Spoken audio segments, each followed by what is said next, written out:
We'll start by chanting Om 3 times, followed by the invocation shlokas. Om.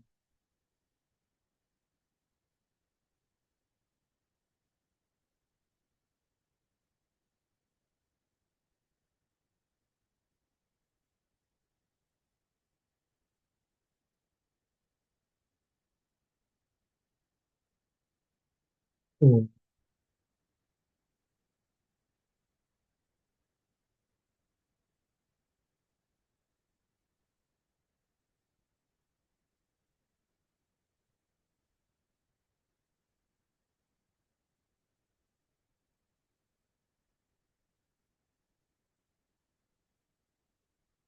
Om.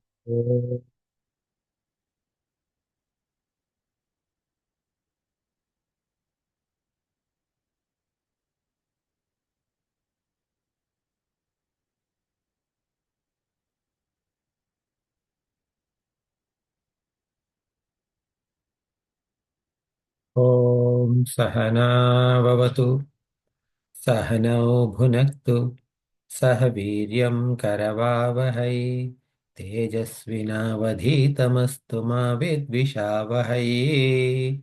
Om Shanti Shanti Shanti. समस्तजनकल्याणे निरतं करुणामयं Namami चिन्मयं देवं सद्गुरुं ब्रह्मविद्वरं सद्गुरुं ब्रह्मविद्वरम्. Good evening. As we are covering Drg Drsya Viveka, can we please chant the opening shloka, which is the Mangalacharanam? Can one of you go off mute and repeat after me? रूपं दृश्यं लोचनं दृक् रूपं दृश्यं लोचनं दृक् तदृश्यं दृक्तु मानसम् तद्दृश्यं दृक्तु मानसम् दृश्याधिवृत्तयः साक्षी दृश्याधिवृत्तयः साक्षी येव न तु दृश्यते. दृक् एव न तु दृश्यते.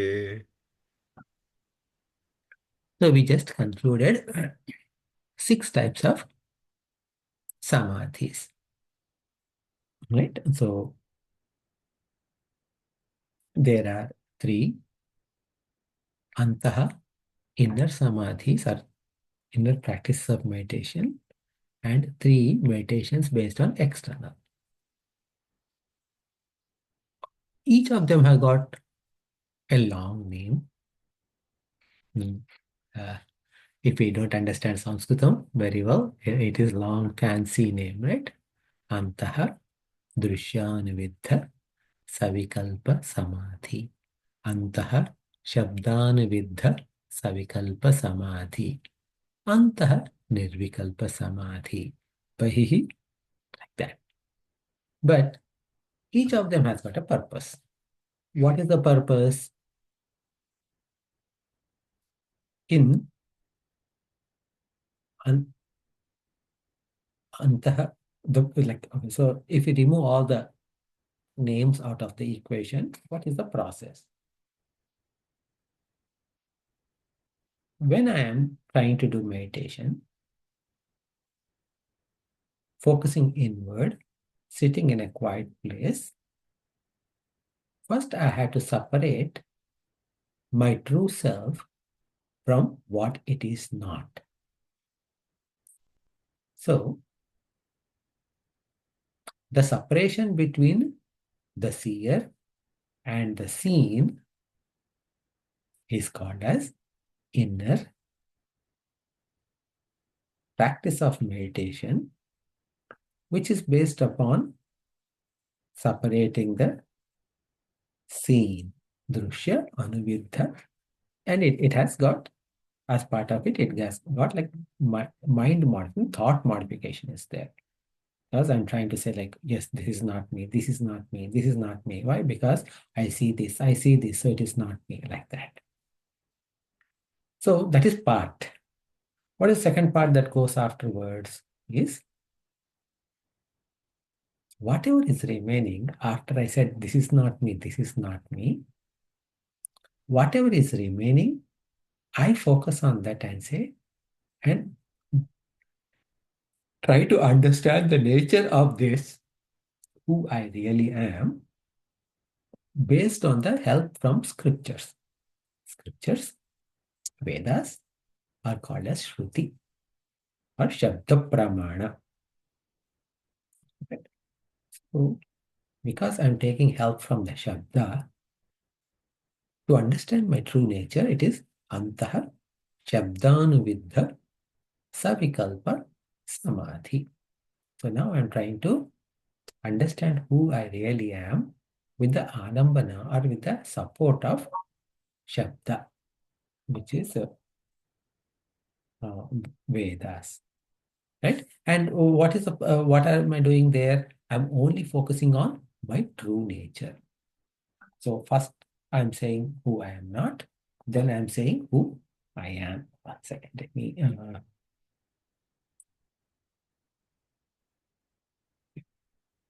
then and by following this, and when I become expert in this, I glide into a state where there is no more thought modification. That is Nirvikalpa Samadhi. Now, when I'm doing this, internally, the focus, we know that there's a Chit Ananda aspect. The internal focus is Chaitanya. So, Chit, who am I as Chaitanya? That is a focus. Now, I can do the same meditation, focusing on outward when I open my eyes. Okay, when I keep my eyes open, when I'm looking around, that is when I can do this.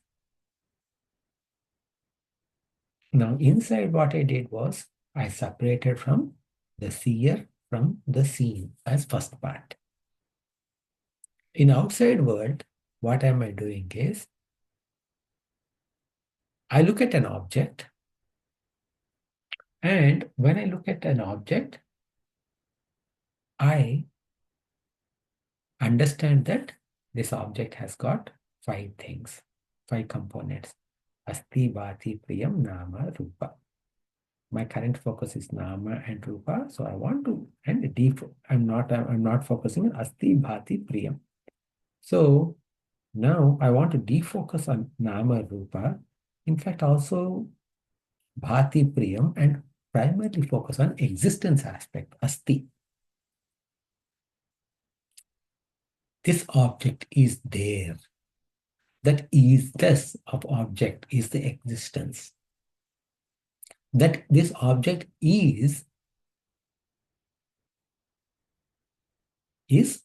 referring to its existence at its core. So now that's how I shift my attention from the name and form of the object to the existence of the object. This is step 1. This is Bahihi Drusyanuviddha Savikalpa Samadhi. Drusyanuviddha because I'm seeing an object, and based on that object, I'm trying to separate. Whereas internally, I was separating from who I am versus who I am not, between seer and seen.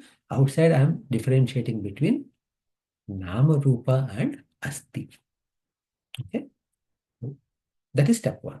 Now, once I do that, is that enough? No, no, no, no. Then I had to do one more. What is it? The qualities of the existence, that Sat aspect, that which is there, I want to enumerate and understand the qualities of that existence using scriptures. So it becomes Bahihi Shabdanuviddha Savikalpa Samadhi.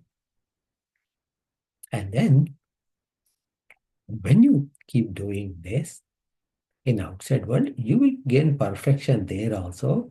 And your mind, whatever object you see, your mind automatically glides into the Asti, or the Sat aspect of that Vastu from Nama Rupa. That is Bahihi nirvikalpa samadhi.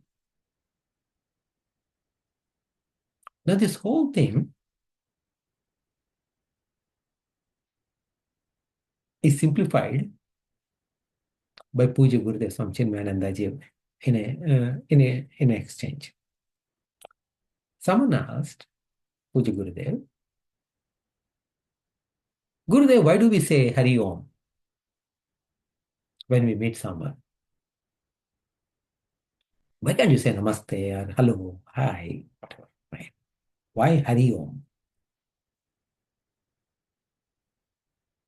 So I believe Gurudev first said, so that way you know it is a secret code between all Chinmaya Mission members. So they, so you know that the other person is Chinmaya Mission member and you are also a Chinmaya Mission member. That's why we say Hari Om. But then he told that whenever I open my eyes and look outside, what do I see? Is the glory of the Lord, Hari. When I see the glory of the Lord, I say Hari. And when I close my eyes, I see that Lord right within me and I say Om. Okay. So this is why we say Hari Om. So that means whether I close my eyes or open my eyes, I see the glory of the Lord. I see glory of the Lord as not as someone separate and other from me, but as me alone. That Lord is me alone. Okay. So that is why we say Hari Om. That is what he said. Now, in a sense, we are trying to come to the same state through all these six practices, this practices of these six types of meditation. So that's where we were. Okay. So now the question is that it is said that we should do the practice of the samadhi without any break. Yeah? One should utilize their time, through the practice of six samadhis. Now the question comes, how much time should I spend? Because every action has a beginning and an end. So no action can be performed forever. So even though if it is said that it has to be performed forever without a break, the question of how long comes. That is addressed in our next verse, verse number 30. Okay. So for verse number 30, I'll break down the words. Okay. And then we will repeat after me. Deha abhimane. The two words put together becomes Dehabhimane. Galite. Vijnate. Paramatmani. It is Parama and Atmani. Together becomes Paramatmani. Yatra. Yatra. Mano. Yati. Tatra. Tatra. Samadhayaha. So simple words. Okay. So please repeat after me. Dehabhimane galite.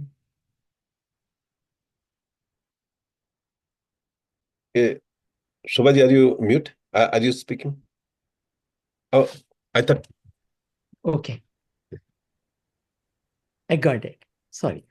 Dehabhimane galite. Dehabhimane galite Vijnate paramatmani. vijnate paramatmani Yatra yatra mano yati. yatra yatra mano yati Tatra tatra samadhayaha. tatra tatra samadhayah. So, right? So, how long we have to do is Dehabhimane galite. Galite means when something falls down, when something is weakened. Okay, so that is galite. So dehabhimane galite. So that means we have an abhimana. Abhimana means association. Abhimana here is referring to association or attachment, right? Possessiveness. Okay. Identification, right? They're all abhimana. Okay. And now where is my abhimana today is with the deha. Whether it could be, when we say deha, it is dehatraya. Dehatraya means the three bodies. Stula, Sukshma, Karana. So now today, when I say that this I is associated with either my physical body or my subtle body or my causal body. And it keeps on changing depending upon my interactions with the world. So here, now, so then what happened is, as long I am identified or I'm associating myself with any one of these three bodies, I am a Dehabhimani. Now, Dehabhimane Kalite means this Abhimana with this body has fallen down. So that means this identification with this Upadhi means Ahamvritti has fallen down, Manas, Buddhi, Deha, all attachments with all these have fallen down. Then I don't consider my Ahamvritti as my self anymore. From the earlier shlokas of the same chapter, same text, there Ahankara has three types of tadatmyata. Do you remember? It had three types of tadatmyata. Tadatmyata means a mutual overlap of misunderstanding that I am that. Okay? Whereas it is not. What were those three? Sahaja tadatmyata,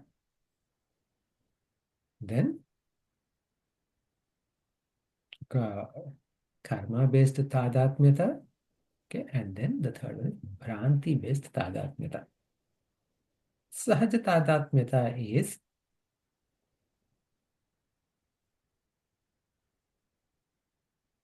because Ahankara gets its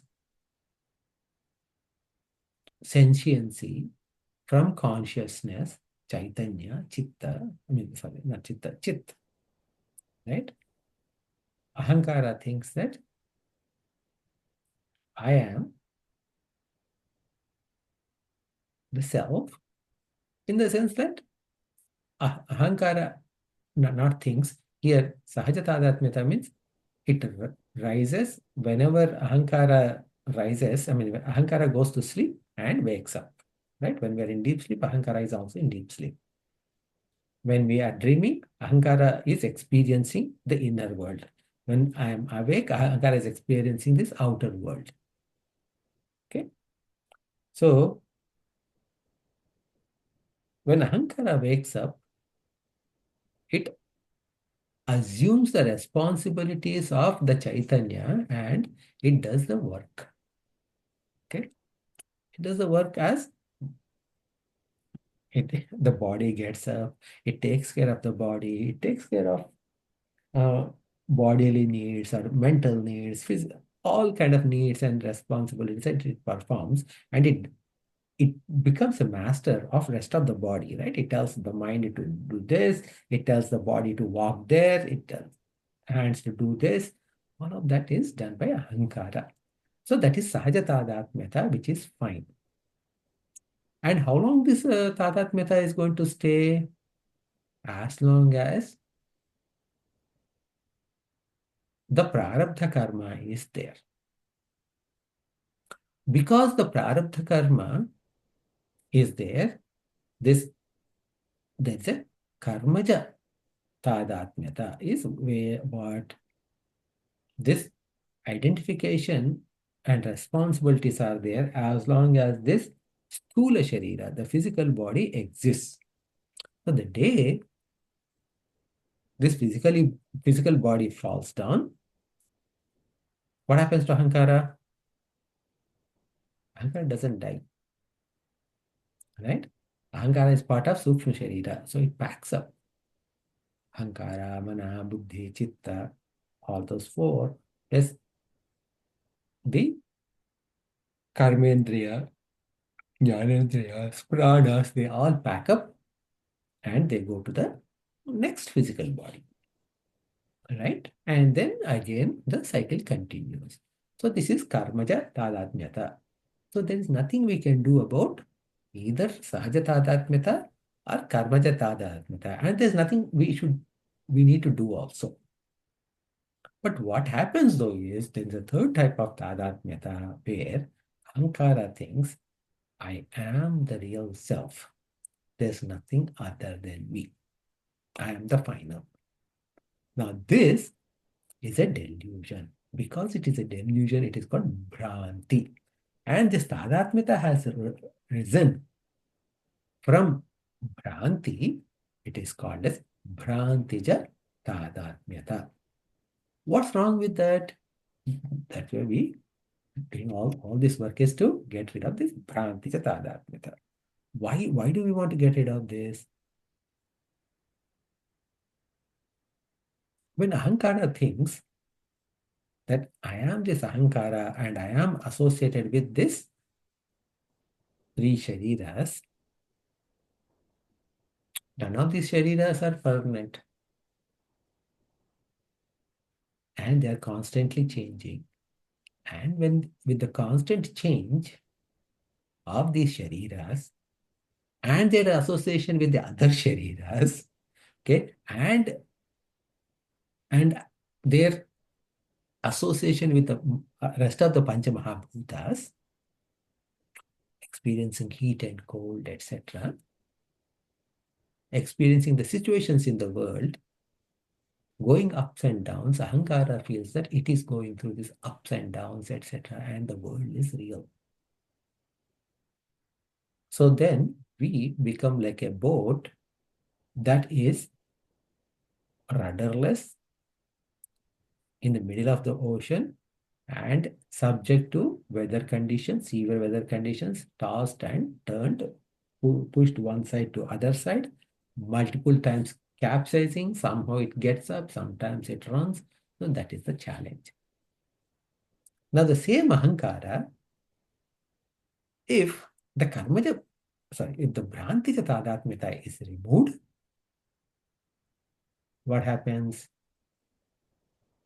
Now it understands who it really is. And it understands the self is real and I am not real. Then that ahamvritti falls down. Then the mamakara for the rest of the body falls down. Ahankara, mamakara, they're all gone. When they are all gone, what happens? The same boat now, it is as if anchored, okay, either at the seashore or anywhere, okay, with an underlying substratum that is unmovable substratum. Because it is anchored to this immovable substratum, what happens? No matter what happens, that boat is not going to go away from wherever it is. Okay? In the same way, meaning it is stable. So when I get rid of my Bhrantija Tadatmyata, I am associated with my true self, which is Satchidananda Swarupa, and none of the things that happen in this world will ever impact me in any manner. Okay? So now that Bhrantija Tadatmyata, dismantling of that Bhrantija Tadatmyata is what we are calling as Dehabhimane Galite. Getting there. Okay, so where this Abhimana for all these three Dehas are gone. And this association, this disassociation is happening through Shravana, Manana, nididhyasana, all of that. Okay. So dehabhimane galite vijnate paramatmani. So this dehabhimana is going, it is with respect to internal samadhi, antas samadhi. Vijnate paramatmani. Vijnate means knowing. Not just knowing, jnata means knowing. But vijnata means completely, thoroughly, okay? Comprehensively, not thoroughly. Comprehensively, I understand what Paramatma. How am I understanding? As I'm looking outside, I am removing the Nama Rupa and I'm getting to the core of each and every object, which is existence itself. And that existence is Brahman. Okay, that is, we are progressing from external Bahihi Drishyanuviddha Savikalpa Samadhi to Bahihi Shabdhanuviddha Savikalpa Samadhi to Nirvikalpa Samadhi. So like that, we are practicing. So internally, we remove Dehabhimana. Externally, we have known Paramatma. Okay. Then when these happen, yatra yatra mano yati, tatra tatra samadhaya bhavanti. So here, yatra yatra mano yati, wherever mind goes, okay? There, yatra yatra, wherever. Mano yati, mind goes, tatra tatra, there and there, samadhaya bhavanti. It is absorbed into samadhi. It is going into samadhi. Okay? So today what happens? Wherever my mind goes, there, vikshepa arises. Agitation in mind arises. Okay? If I go to a mall, I look at this side, and the store is telling me, come in. And every object is telling me, buy me, take me home. This is what, and then I may have some money, but I need that money for something else. Do I buy or don't I buy? If I buy, oh my God, like I unnecessarily spent the money. If I don't buy, I should have bought that. So irrespective of whether I bought or not bought that object, right? What happened? Yatra manoyati, tatra vikshepa bhavanti for us. Okay, this is my challenge. Now, for this, when we practice this anta samadhis and bahis samadhis, wherever mind goes, what happens? It is absorbed in the true nature. I get a thought. As soon as I get a thought, this is internal, right? As soon as I get a thought, oh, it is a drishya. Who is the seer of thought? Ahankara is seeing this thought. Ahankara is also drishya. Who is giving this sentiency to Ahankara? That is my true nature. So what happened? As soon as I got that thought, from that thought, I progressed to my Chaitanya Swarupa. When I see an object, okay, now if the same seeker, he goes to Mall, he sees every object and is saying, existence. So everywhere it is existence alone. So his mind is again at peace. So no matter where he goes, his mind is at peace. And he knows the external world as the entire external world as comprehensively. He knows that it is Paramatma. He knows internally everything is the Dehabhimana is gone, and then his focus is on Chaitanya. So when that happens, then I can stop practicing meditation. Until that time, until that point, we have to continue. Okay? So now, does it mean, okay? So here, so so now the question is that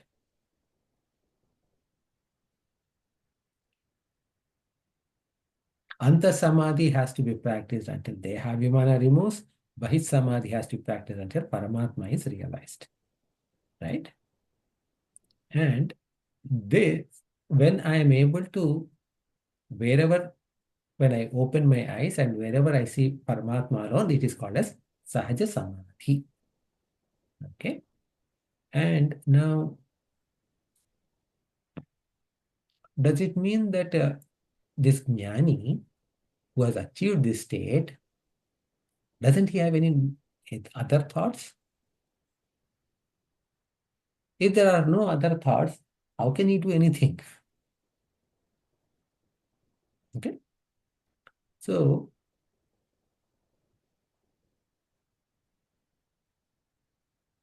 today, as a Jnani, I have my hands and legs. Okay? Now, what is happening? I need to write something.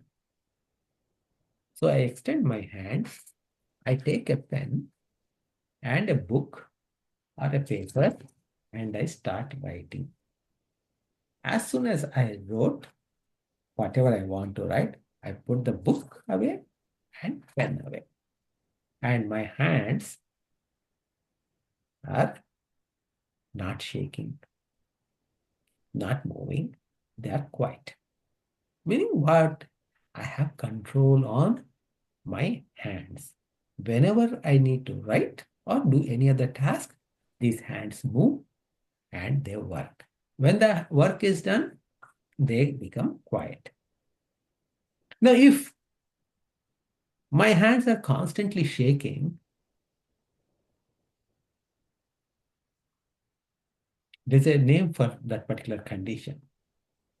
Right? Even if I don't want to do, I have nothing to do, if my hands are constantly shaking, it's called as Parkinson's disease.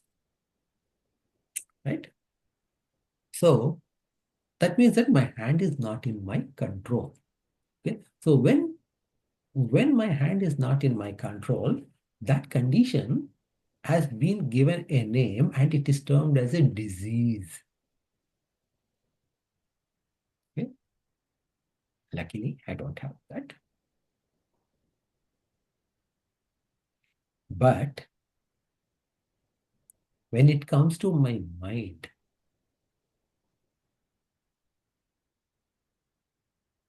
this mind is overactive. So what is happening to my mind is, even when I don't need to think, it is constantly thinking and bringing in some thoughts or other thoughts into my notice. So even though I don't have Parkinson's disease for the body, I have its equivalent at the level of mind. Okay? This is a challenge that many of us have. On the other hand, this Jnani,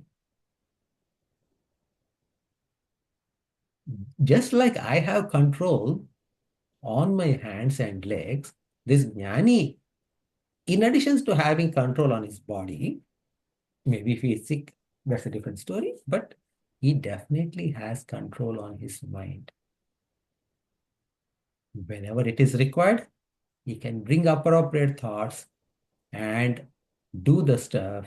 And when it is done, he doesn't need to think. And he can get into the Nirvikalpa Samadhi. Okay? So this is what Dehabhimane Galite Vijnate Paramatmani Yatra Yatra Mano Yati Tatra Tatra Samadhaya. Until that time, we need to practice meditation. Okay.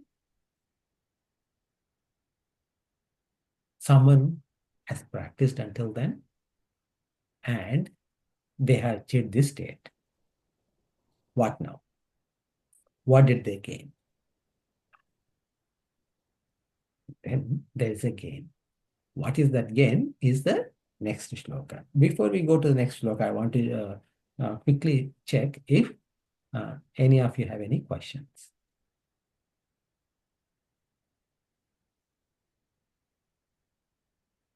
In other words, the control of the body is based on by the mind, right? Completely. Is it by the mind? Control of the body is usually by mind, but again, as we said, right? Now let's take Parkinson's disease or any other diseases for that matter. In case of those diseases, mind may not be able to control the body. Right? So for example, take paralysis or anything like that. Okay. Mind says, okay, get up and walk, but the body may not support. Right? So there could be some conditions where it is not true, but whenever that happens, it is not a natural state, but it is a health condition.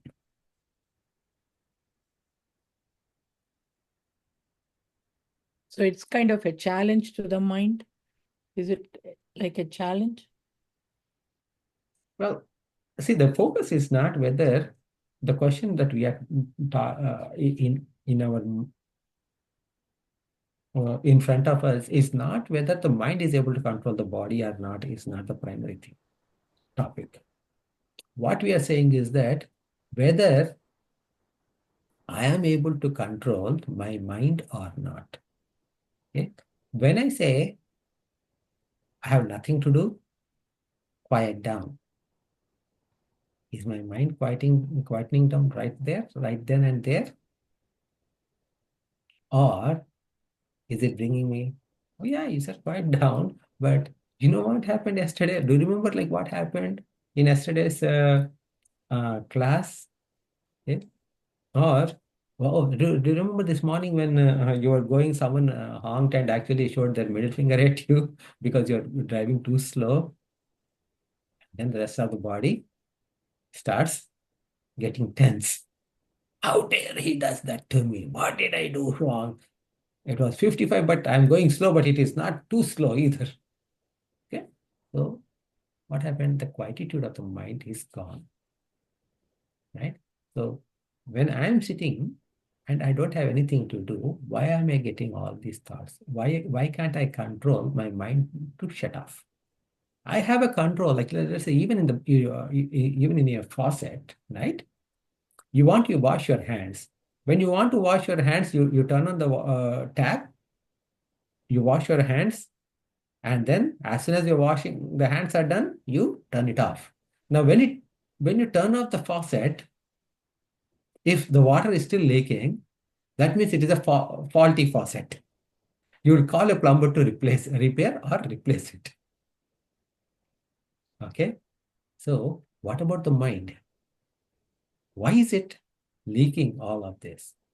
So to get to the control of the mind, we need to, I mean, it is, again, this meditation is not to control the mind, but bring the attention to Brahman all the time, right? Inside, whenever I am closed my eyes, whenever I close my eyes and I'm sitting, bring the attention to Sakshi. Whenever I open my eyes and I'm seeing anything in the world, bring the attention to Sat, existence. When we are doing it continually, what happens is that the mind becomes single focused. At that time, right now our mind is multi-focused, right? ekagrata. Have you heard this term? Ekagrata. Yeah.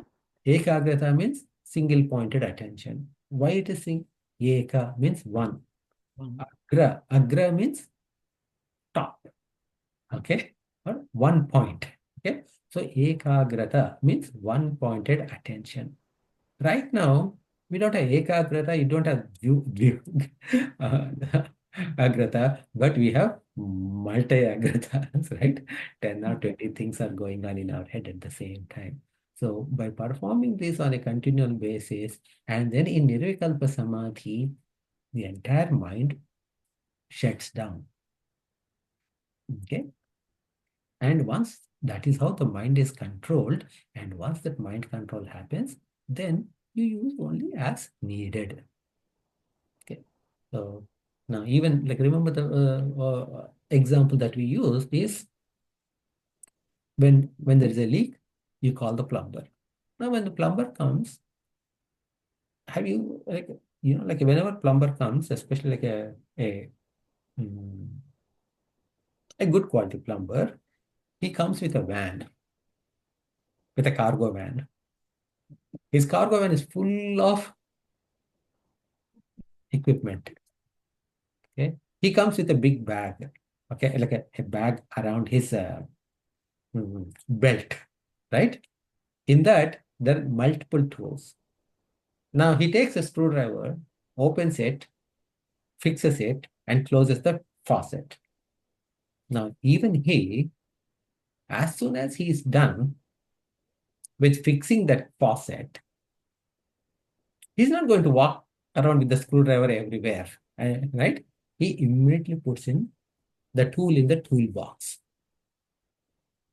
So the mind is a toolbox and each thought is a tool. So we need to pick up a tool, right tool at the right time. So we need to bring the right thought at the right time. Now, again, I just want to keep it open is I don't have that kind of a thing. This is what I'm studying in the scriptures and I'm just sharing with you. Okay. This is done by great Mahatmas. Okay. So as far as I am concerned, I'm just reading and explaining the notes that I studied in my class. Okay. So, okay. So, but this is the goal this is the aim that we have to achieve. Okay. So this is what our scriptures are directing us to get to. Okay. So shall we go to next shloka? Sure. Yeah. So, bhidyate. Okay. I'll break down the words. Bhidyate. Hrudaya grandhihi. Hrudaya grandhihi. Chidyante. So, Hrudaya Granthis Chidhyante together became Hrudaya Granthis Chidhyante. Sarva Samshayaha Kshiyante Chasya. That is Cha and Asya. Together becomes Chasya. Karmani Tasmin Drushte Paravare. So, these are the breakdown. Okay, so please repeat after me. Bhidyate Hrudaya Grandhihi. Please. भिद्यते हृदय ग्रंथि छिद्यन्ते सर्वसंशयाः छिद्यन्ते सर्व संशयाः क्षीयन्ते चास्य कर्माणि क्षीयन्ते चास्य कर्माणि तस्मिन् दृष्टे परावरे. तस्मिन् दृष्टे परावरे. So, what happens? Okay, in our previous shloka said that dehabhimane galite vignate paramatmani yatra yatra mano yati tatra tatra samadeha. So, what happened? Getting rid of this dehabhimana and knowing Bhagwan comprehensively, wherever mind goes, there it is getting into samadhi. Okay, what is the result of this? Okay, Now, this result is what is explained in the current shloka. Now, actually, this shloka is a majority of the shloka is from Mundaka Upanishad. The Mundaka Upanishad has a very similar mantra. Okay. So, what happens when the mind goes into this samadhi everywhere is tasmin drushte paravare. This is the last quarter. Okay, tasmin drushte paravare. Let us look at that one first. Paravare. Paravara has got two words actually. Para and avara. Okay. So tasmin meaning his. Meaning whoever has got the previous shloka, the power of previous shloka, who has lost the deha abhimana and who has understood Bhagwan, and wherever his mind goes, okay, it is in samadhi. That person, okay, his drishti. Okay, again, please don't. Nowhere here it is mentioned that it is a he. Okay, I'm just using he as a crutch. It could be she as well. Okay, so there is no gender bias here. Okay? Tasmet drishte. So for such person, his drishti, meaning his experience. Okay, his experience as what? As aparoksha jnana. So now that means aparoksha jnana means his own direct personal experience. What is it? Paravara. Okay, paravara. Okay, first let us understand paravara. Para and avara, two words. Okay. Para means what? Para is referring to Paramatma. Paramatma means the one who is the substratum for this entire world. Okay. So when I see this world and I understand that it is existence, then what is this Mahatma is saying is that he is recognizing in his by his samadhi that everything is that Bhagwan alone, that para. So that para is referring to para means other. Okay, other means he, meaning Bhagwan, somewhere far apart. Okay, Paramatma, Supreme, Paramatma, Ishvara. Okay, Avara, Paravara is, it's not para and avara, it is para plus avara becomes paravara because of something. So avara means closer. Okay. Now, what is closest to us? What is the most closest to us? The most closest to me is me. Okay. Anything that belongs to me is not closest. It may be closest to me, but it doesn't come with me all the time. For example, my body is closest to me. Yes, closer to me. But where is my body when I'm dreaming? Is this body there in my dream? No, dream has got dream body.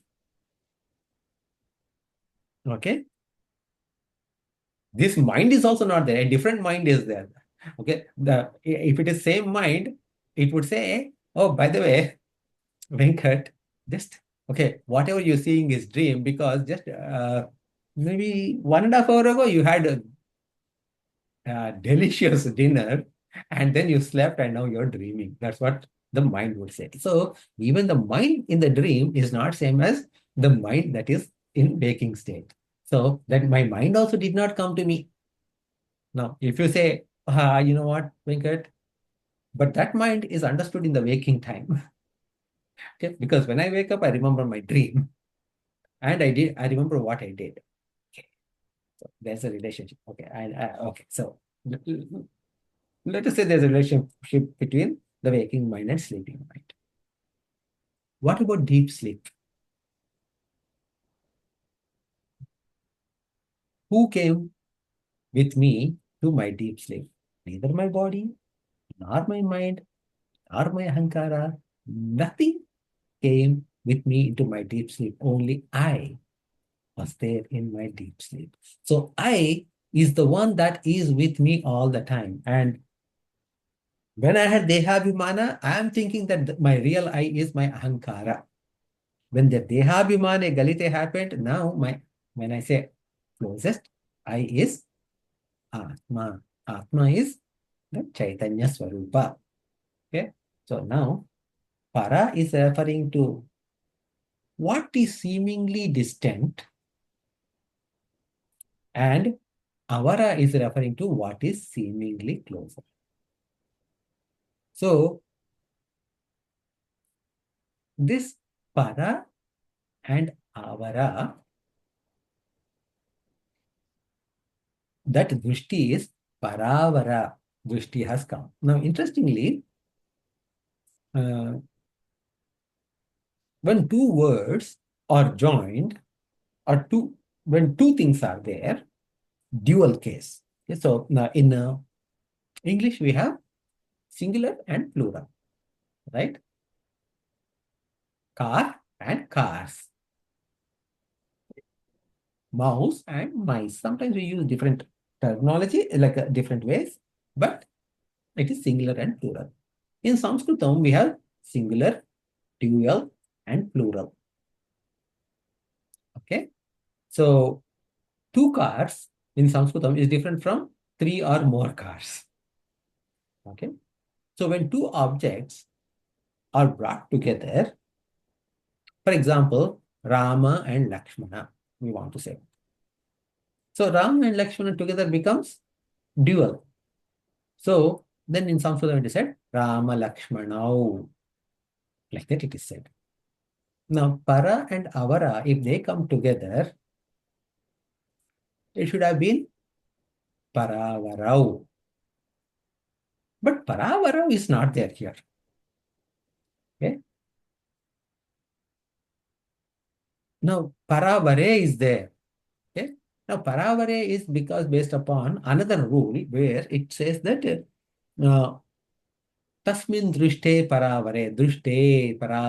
That means that what is happening when this happens, that happens, kind of a thing, right? So that kind of a linkage is there. So that is where drishte and paravare is there. So when his drishti has become paravara, that is when so and so happens. What happens? The beginning of the shloka, bhidyante hrudaya granthi, all of that happens when his drishti becomes paravare drishti. Now, paravara is singular.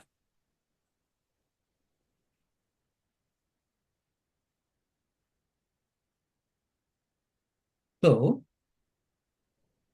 of course, I myself am not Sanskrit grammarian. I don't know much of Sanskrit other than some limited things here and there. But it should raise a question. If para and avara are used to, then dual case should be used. Why singular case is used? Right? And in that question is itself is the answer. What is the answer? Tasmin drishti, meaning such seeker's drishti, when Dehabhimana is gone, when he understood Bhagavan Vijnate Paramatmani, right? He understood Paramatma thoroughly. What happened? Paravara, meaning para and avara has become one and the same. Para and avara becoming one and the same means what? That is showing Jiva Brahma Aikyata. Okay. Aham Brahmasmi. Tattvamasi. All those things are experienced by this person directly. Tasmin drushte paravare. Okay. So this is the result of that seeker whose Dehabhimana is gone. Okay. and who has understood the nature of God comprehensively. Then भिद्यते हृदय ग्रंथि छिद्यन्ते सर्व संशयाः क्षीयन्ते च अस्य कर्माणि. So this, I mean, I can tell you the meaning, the simplified meaning right now, but we will continue in the next session. भिद्यते हृदय ग्रंथि means all his knots of the heart are removed. छिद्यन्ते serve संशयाः means all his doubts are removed. क्षीयन्ते च अस्य कर्माणि. So all his karmas go away. That means that there is nothing for him. He has nothing more to do. That is the result of this. But it has got a little bit more inner meaning for this. What is Vidyate Hridaya Granthi? What is Hridaya? What is Hridaya Granthi? Okay. Why these doubts are dispelled? Because as far as I understand, only in Shravana Manana itself my doubts are dispelled. So what do you mean by this? All of that we will discuss in our next session. So before we close, do you have any questions based on what you heard so far?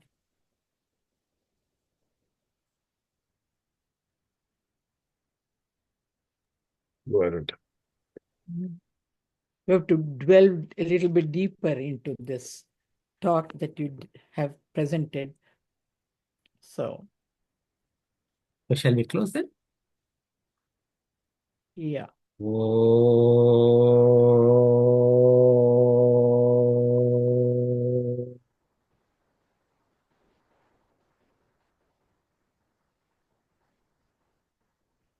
पूर्णमिदं पूर्णात् पूर्णमुदच्यते पूर्णस्य पूर्णमादाय पूर्णमेवावशिष्यते. ओम शांति शांति शांतिः. हरिः ओम श्री गुरुभ्यो नमः. हरिः ओम.